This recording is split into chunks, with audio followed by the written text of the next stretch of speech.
Chers amis, bonsoir. Nous venons de célébrer la fête de Toussaint, dans des conditions bien particulières. Nous en sommes d'accord. Nous avons rendu grâce pour le don de la sainteté. Nous avons prié pour nos défunts dans l'espérance qu'ils puissent participer à cette grâce, à ce don de la sainteté. Et nous nous sommes redits, nous avons réentendu cet appel à vivre la sainteté, notre vocation reçue au baptême. L'avenir de l'humanité, c'est la participation à la pleine vie de Dieu, dans ce que nous appelons la sainteté, qui est, disons, la transformation ultime de tout ce qui nous habite, de toutes nos passions, tous nos dynamismes, toutes nos énergies, qui, ici-bas sur Terre, très souvent nous opposent les uns aux autres, nous font nous frotter, mais qui quelquefois nous permettent aussi, au contraire, de nous engager au service les uns des autres.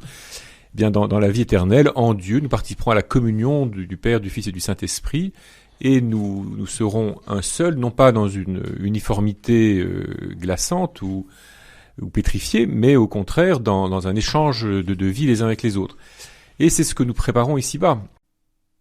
La sainteté est la participation à la pleine vie de Dieu, disait ici même notre évêque, Monseigneur Éric de Moulin-Beaufort, à ce micro, vendredi dernier.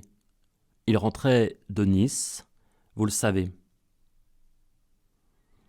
Dans ce contexte, et à la lumière de cette fête liturgique, je voudrais avec vous cette semaine me poser cette question. Qu'est-ce qu'être saint pour nous chrétiens ? Le sens commun véhicule l'idée que la sainteté est réservée à certains êtres parfaits ou purs. Dans la religion, on peut leur rendre un culte, et ils nous sont proposés comme modèle ou exemple à suivre. Si je lis la définition dans le dictionnaire, on m'apprend qu'il s'agit d'un adjectif relatif à ce qui est divin, pur, souverainement parfait. Et dans le vocabulaire catholique, c'est un nom associé à bienheureux. Les saints sont des hommes ou des femmes, et dans certaines traditions des anges, distingués par différentes religions pour leur élévation spirituelle, et proposés aux croyants comme modèle de vie en raison d'un trait de personnalité ou d'un comportement réputé exemplaire, écrit Wikipédia. Ouvrons plutôt notre Bible. Entrons dans la prière, écoutons la parole de Dieu. L'année de la mort du roi Osias, je vis le Seigneur qui siégeait sur un trône très élevé. Les pans de son manteau remplissaient le temple. Des séraphins se tenaient au-dessus de lui. Ils avaient chacun 6 ailes. 2 pour se couvrir le visage, 2 pour se couvrir les pieds et 2 pour voler. Ils se criaient l'un à l'autre. « Saint, Saint, Saint le Seigneur de l'univers ! Toute la terre est remplie de sa gloire. » Les pivots des portes se mirent à trembler à la voix de celui qui criait, et le temple se remplissait de fumée.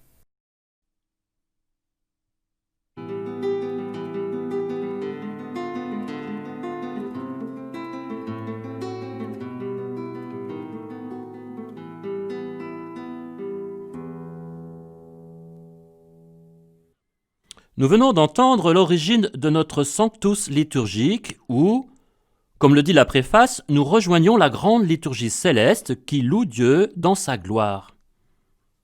C'est avec les anges et tous les saints que nous proclamons ta gloire en chantant d'une seule voix « Saint, Saint, Saint ». Lisez le chapitre 4 du livre de l'Apocalypse. Jour et nuit, il ne cesse de dire « Saint, Saint, Saint, le Seigneur Dieu, le souverain de l'univers, celui qui était, qui est et qui vient. » Et dans nos liturgies ici-bas, même parfois bien pauvres, nous le faisons avec eux. C'est une seule et même liturgie. Dieu est saint, 3 fois saint. Yahweh, le Seigneur, est le Saint d'Israël. Mais il n'est pas comme ces divinités coupées des mortels, isolées dans leur Olympe. Il est plus grand que ça. Il est plus proche que ça. Ainsi parle le Seigneur, le ciel est mon trône et la terre l'escabeau de mes pieds. Tout cela, c'est ma main qui l'a fait, Et tout cela est à moi, oracle du Seigneur. Celui que je regarde, c'est le pauvre, celui qui est à l'abri, celui qui a l'esprit abattu et tremble à ma parole. Isaïe, chapitre 66. Le mot hébreu, kadosh, exprime l'idée d'une séparation, ou plus exactement d'une distinction, d'une différence fondamentale avec ce qui ne serait pas saint. Cette notion cherche à exprimer quelque chose de la transcendance de Dieu, mais un Dieu qui veut entrer en relation avec les hommes. La sainteté ainsi n'est pas tant une séparation entre le divin et le monde des hommes, entre un sacré et un profane tel que les païens l'imaginent. Distinguer n'est pas séparer comme unir n'est pas confondre, mais crée la possibilité d'une relation. Cette relation entre Dieu et les hommes, la Bible l'appelle l'alliance. Ainsi se mettra progressivement en place dans la première alliance la notion de sanctifier, de mettre à part pour Dieu, que nous traduisons parfois par consacrer, mais qui est à comprendre presque au sens littéral du mot latin, d'être sacré avec Dieu, d'être saint comme Dieu. Soyez saints, car je suis le saint, moi, le Seigneur, votre Dieu, dit la Torah. Jésus dira même: vous serez parfaits comme votre Père céleste est parfait, dans le discours sur la montagne. Voilà ce qu'il nous faut entendre en recevant la révélation de la sainteté de Dieu.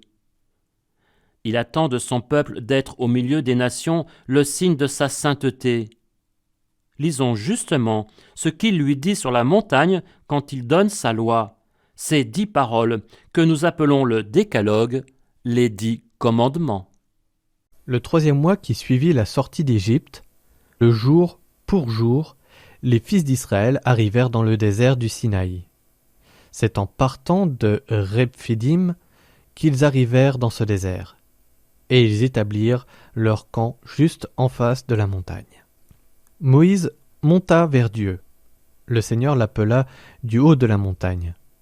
Tu diras à la maison de Jacob, et tu annonceras aux fils d'Israël: vous avez vu ce que j'ai fait à l'Égypte, comment je vous ai porté comme sur des ailes d'un aigle, et vous ai amené jusqu'à moi. Maintenant donc, si vous écoutez ma voix et gardez mon alliance, vous serez mon domaine particulier parmi tous les peuples. Car toute la terre m'appartient.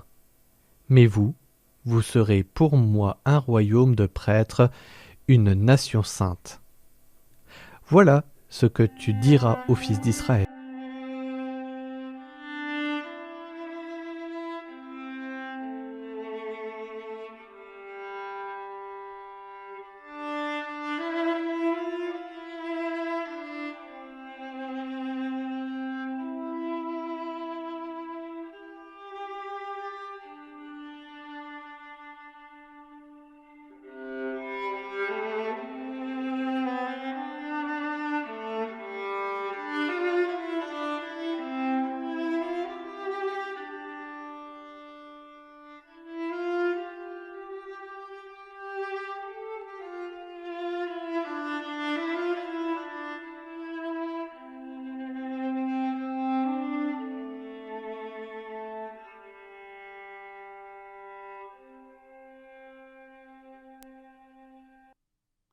Le 19 mars 2018, le pape François nous donnait son exhortation apostolique Gaudete et exultate, en français réjouissez-vous et exultez, sur l'appel à la sainteté dans le monde actuel.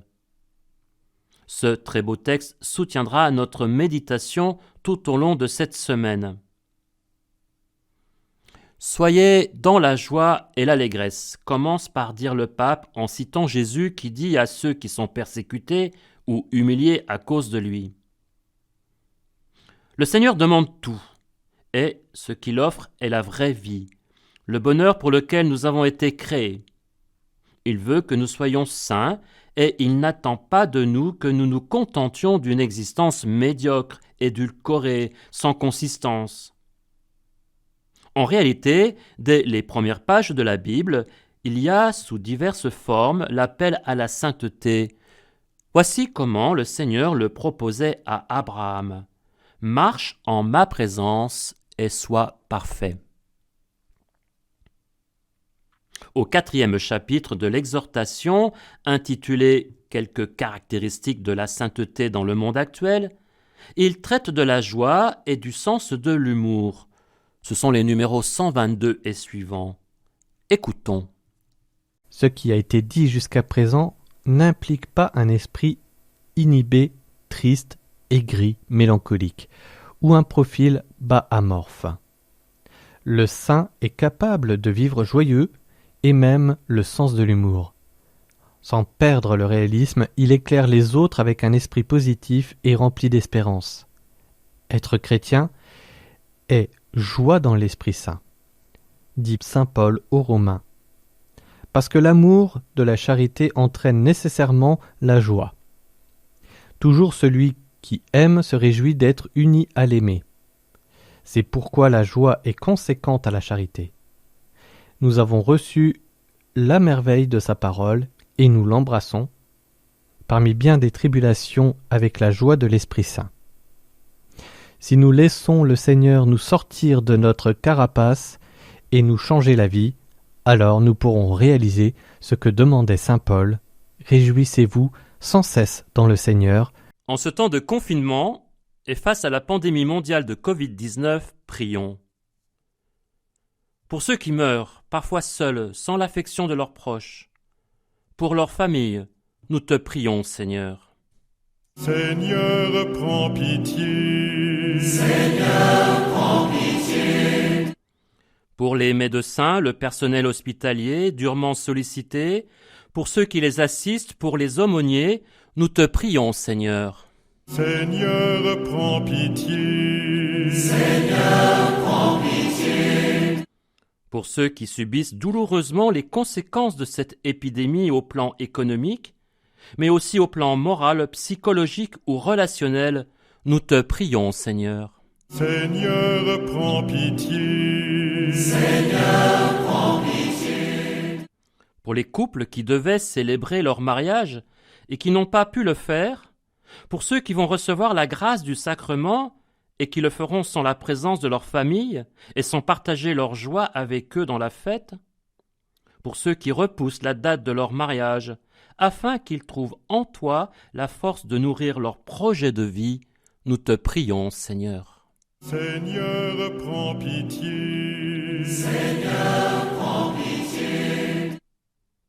Pour les jeunes qui ne peuvent pas célébrer leur première communion, leur profession de foi, pour ceux qui attendent de recevoir le sacrement de confirmation, pour nous tous qui ne pouvons nous rassembler en Église pour célébrer l'Eucharistie, que notre communion spirituelle soit notre force et notre joie, nous te prions, Seigneur. Seigneur, prends pitié. Seigneur, prends pitié. En ce temps où l'islamisme mondialisé veut imposer sa loi par la terreur et face à la montée de la violence et de la haine, prions. Pour les victimes du terrorisme et pour leurs familles, nous te prions, Seigneur. Seigneur, prends pitié. Seigneur, prends pitié. Pour les assassins et leurs complices, entraînés dans une spirale mortifère, nous te prions, Seigneur.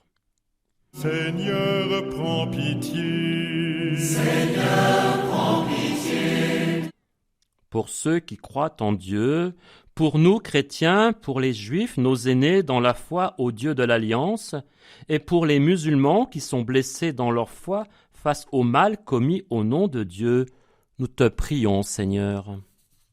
Seigneur, prends pitié. Seigneur, prends pitié. Pour ceux qui cherchent un chemin spirituel en ce temps d'épreuve, et pour ceux qui rejettent Dieu parce qu'ils n'en voient qu'une caricature, nous te prions, Seigneur. Seigneur, prends pitié. Seigneur, prends pitié. En ce temps où notre monde connaît de grandes mutations politiques et économiques, mais aussi culturelles, religieuses, anthropologiques, prions. Pour tous les peuples de la terre qui découvrent combien nous vivons dans un même monde, notre maison commune, nous te prions, Seigneur.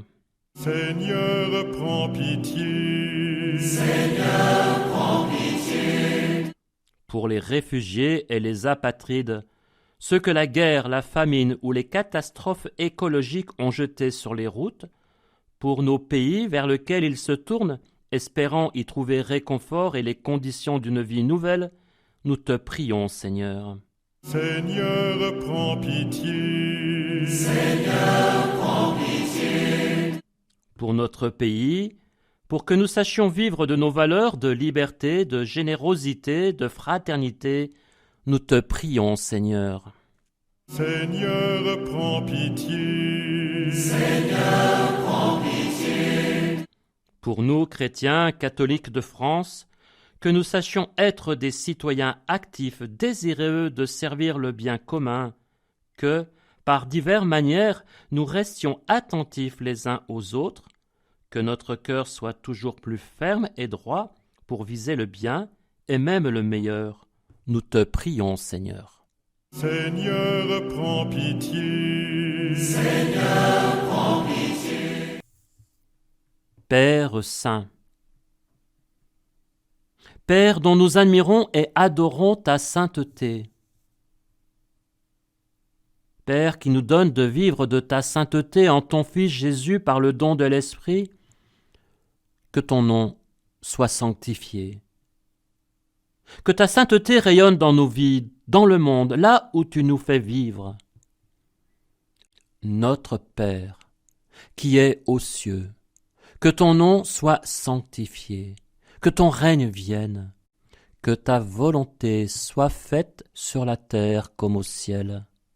Donne-nous aujourd'hui notre pain de ce jour, pardonne-nous nos offenses, comme nous pardonnons aussi à ceux qui nous ont offensés, et ne nous laisse pas entrer en tentation, mais délivre-nous du mal. Car c'est à toi qu'appartiennent le règne, la puissance et la gloire pour les siècles des siècles. Amen.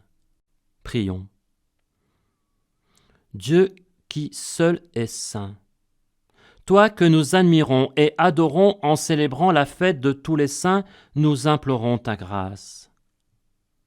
Quand tu nous auras sanctifiés dans la plénitude de ton amour, accueille-nous au banquet préparé dans ta maison pour goûter avec eux à la joie éternelle. Par Jésus-Christ, ton Fils, notre Seigneur, qui vit et règne avec toi dans l'unité de l'Esprit Saint, Dieu pour les siècles des siècles. Amen. Et que Dieu Tout-Puissant vous garde, qu'il vous bénisse, le Père, le Fils et le Saint-Esprit. Amen.